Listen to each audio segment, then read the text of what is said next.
sesuai perkataan Anda dan sesuai iman Kristen telah dinubuatkan katanya. Ya, dinubuatkan untuk menebus dosa atau selamat dengan memakai nyawa manusia dan darah manusia. Itu di mana? Bukan larangan makan darah yang saya minta, bukan. Perikopnya aja larangan makan darah, Pak Pendeta. Aduh, gitu.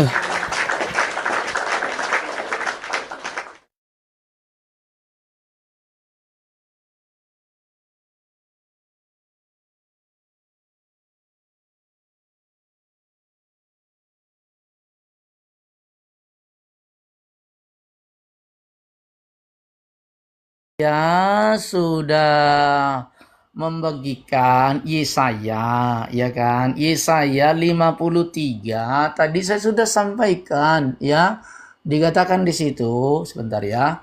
Di Yesaya 53 ayat 5 dan 6. Ini Pak Ustadz, ya. Cuma Pak Ustadz tidak mau percaya, ya sudah. Mau diapakan, mau dipaksa kan tidak bisa juga, ya kan? Biarkan saja penonton yang menilai kan gitu. Ini saya coba ya. Saya sudah tunjukkan kepada Pak Ustadz. Ya, saya nggak usah baca original, ini nanti kelamaan ya. Ini Pak Ustadz, saya kan sudah kasih tunjuk. Nah, kalau Pak Ustadz dia nggak terima ya namanya juga Ustadz masih Islam gitu kan. Nih coba nih. Tetapi dia tertikam oleh karena pemberontakan kita. Yesaya 5:5 ya. Oleh karena kejahatan kita, ganjaran yang mendatangkan keselamatan bagi kita ditimpakan kepadanya. Dan oleh bilur-bilurnya kita menjadi sembuh. Bilur-bilur ini adalah bagian dari darah. Nah kemudian nih, dikatakan di ayat 6. Kita sekalian sesat seperti domba. Masing-masing kita mengambil jalannya sendiri. Tapi Tuhan telah menimpakan kepadanya kejahatan kita sekalian. Dia dianiaya tetapi dia membiarkan dirinya ditindas dan tidak membuka mulutnya seperti anak domba yang dibawa ke pembantaian, seperti induk domba yang keluh di depan orang-orang yang menggunting bulunya. Ini loh buatan pengorbanan Yesus, darahnya tercurah. Gimana sih, ya kan? Kalau bosan nggak terima, tidak masalah juga, ya kan? Nah saya tanya tadi, hadisnya di mana Muhammad masuk surga? Atau ayat Quran. Tadi itu artikel yang Pak Ustadz tunjukkan. Coba nomor berapa hadisnya? Atau ayat berapa Qurannya? Saya pengen tahu ya. Kalau saya tadi buka bukan buka artikel, saya buka ayat Alkitab. Sekarang coba buka Alkitab atau Quran kepada saya. Kita kan dalil kuat kita kan Quran dengan Alkitab. Kalau hadis coba tunjukkan nomornya nomor berapa. Tadi kan itu artikel itu. Aduh artikel jateng tadi. Coba gimana? Hadisnya hadis berapa? Ya, tapi saya minta juga nomornya berapa. Dan juga di Quran di mana Nabi Muhammad masuk surga. Coba. Karena kita sedang mengadu kitab suci nih. Bahkan tadi saya sudah menunjukkan baginda itu orang berdosa. Ya dosanya apa? Nih contoh nih ya. At-Tahrim. Nomor 1 ya. Apa dikatakan? Nih dosanya baginda ini ya. Bagaimana mau masuk surga nih? Nih baginda punya dosa ya. Tadi Abbasa sudah ya. Ya kemudian Tahrim nih ya. Tahrim nomor 1. Hai Nabi, mengapa kamu mengharamkan apa yang Allah halalkan bagimu? Kamu mencari kesenangan hati istri-istrimu. Dan Allah maha pengampun lagi maha penyayang. Nih, diharamkan yang dihalalkan Allah. Di dalam Al-Ahzab dikatakan bahwa Allah menghalalkan ya, Al-Ahzab 50-51. Dihalalkan budak-budak bagi baginda. Tapi kenapa ketika ketahuan, ya, nih, Ibnu Katsir, coba kita lihat. Ya, tafsir Ibnu Katsir. Apa dicatat di situ? Sebentar ya. Bentar, tunggu. Saya tunjukkan tafsir Ibnu Katsir. Di mana di Ibnu Katsir ini? Aduh. Kelewat. Dikatakan di tafsir Ibnu Katsir itu bahwa baginda ya. Ini mana ya? Coba sebentar. Ini. Ya, Ibnu Katsir. Kita baca. Masih ada waktu sedikit. Ya, dikatakan begini, maka Allah menurunkan firman, hai Nabi, mengapa kau mengharamkan apa yang Allah halalkan bagimu? kamu mencari kesenangan hati istrimu hingga akhir hayat. Nih, ya, diriwayatkan dari Anas bahwa Rasulullah mempunyai seorang budak perempuan yang beliau gauli. Lalu Aisyah dan Hafsah terus-menerus menghalangi hingga beliau mengharamkan budak itu atas diri beliau. Maka Allah SWT menurunkan firman-Nya, "Hai Nabi, mengapa kau mengharamkan apa yang Allah halalkan bagimu sampai akhir hayat?" Karena apa? Pendapat yang benar ini terkait pengharaman Nabi, ya diharamkannya Hafsah itu tidur padahal dia sudah gauli. Nih dosanya nih. Allah tegur. Dosa yang kedua nih, terbukti nih ya, bahwa baginda itu nggak masuk surga. Silakan.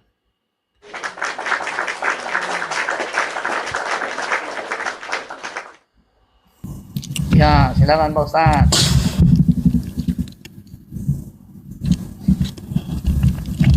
Sabar.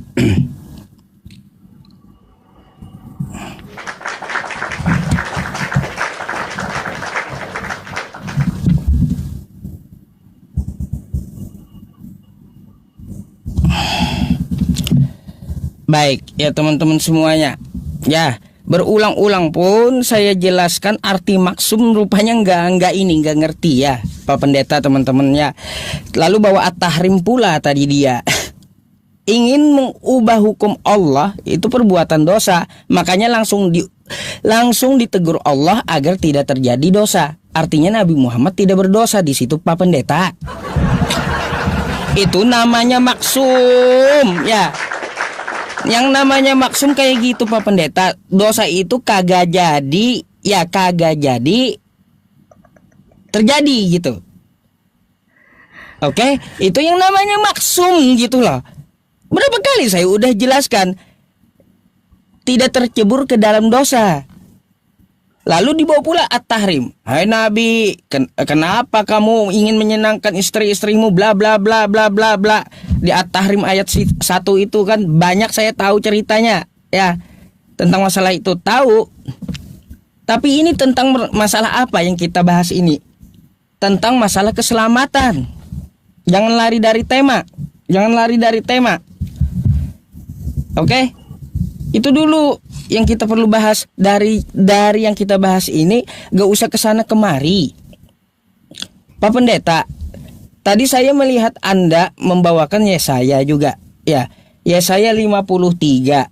Gak apa-apa, saya akan bahas Yesaya 53.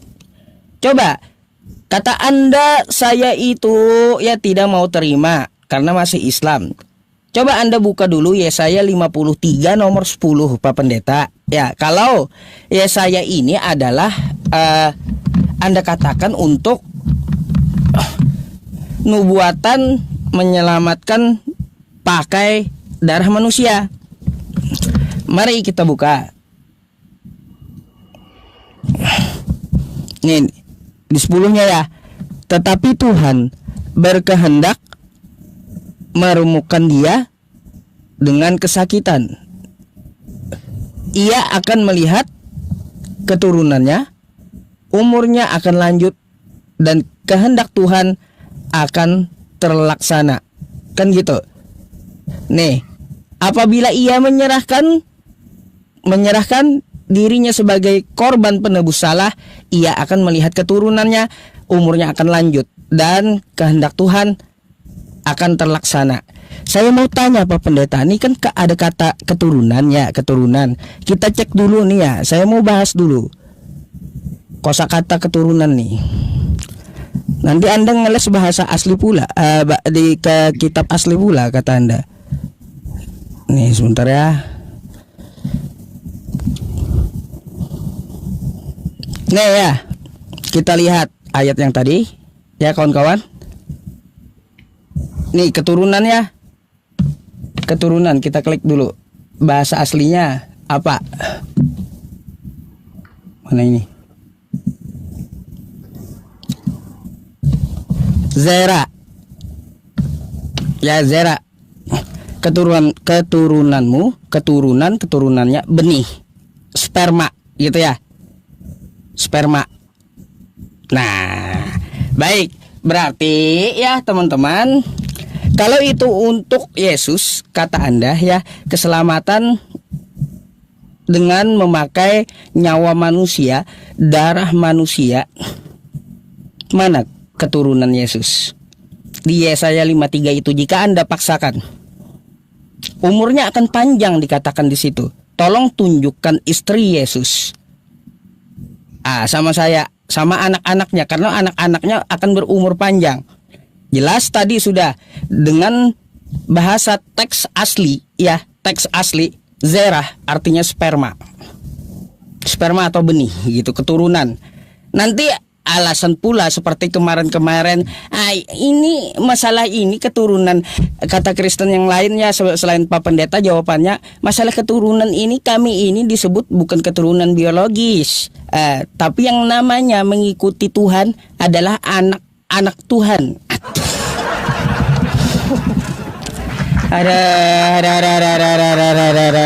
Bahasanya keturunannya, benihnya mana? Apabila ya dia jadi penebus salah, maka dia akan melihat keturunannya dan umurnya akan panjang.